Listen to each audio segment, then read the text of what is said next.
இன்னைக்கு நாங்க பார்க்கும் பொழுது அந்த ரோட்ல ஒரு அலை உருவாற மாதிரி நாங்க கொளத்தூர்ல அந்த வேன் நிக்கும் பொழுது முன்னாடி ஸ்பாட்டுக்கு போகாம முன்னாடியே ரைட்லயே திரும்பிட்டோம். பேசுறது கூட தலைவருக்கு மனசு வரல. ஏன்னா அங்க வேவ்னு சொல்லக்கூடிய மக்களுடைய அலை அதிகமா இருந்துச்சு.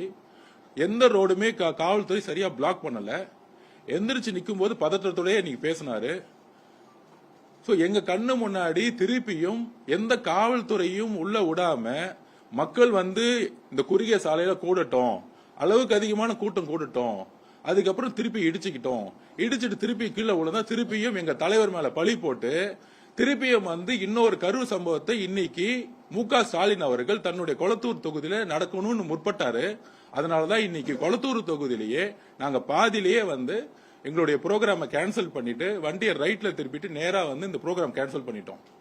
சோ இன்னைக்கு இருக்க பிரச்சனை 26 கூட்டணி கட்சின்னு சொல்லிட்டு இருக்கக்கூடிய திமுக தலைவர் மு.க. ஸ்டாலின் அவர்கள் ஏன் இந்த பயம்?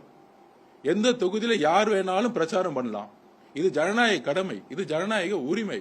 மக்கள்கிட்ட பார்த்து எப்படி பெரம்பூர்ல பண்ண முடிஞ்சு ஏன் கொளத்தூர்ல பண்ண முடியல? வில்லிவாக்கத்துல காவல்துறை சிறப்பா இன்னைக்கு பண்ணிருந்தாங்க. ஆனா போறக்கூடிய ரூட் அங்கிருந்து போறக்கூடிய ரூட்டுக்கு என்ன மாதிரி ஏற்பாடு பண்ணிருந்தாங்கன்னு எதுவுமே தெரியல. அப்ப ஒரு சில தொகுதிகளில் காவல்துறை நல்லா சிறப்பா செயல்படுறாங்க, ஆர்ஓவோட பேச்ச கேட்கிறாங்க. ஆனா கொளத்தூர் மாதிரி இருக்க தொகுதியில ஆர்ஓவோட பேச்ச கேட்கறதே கிடையாது.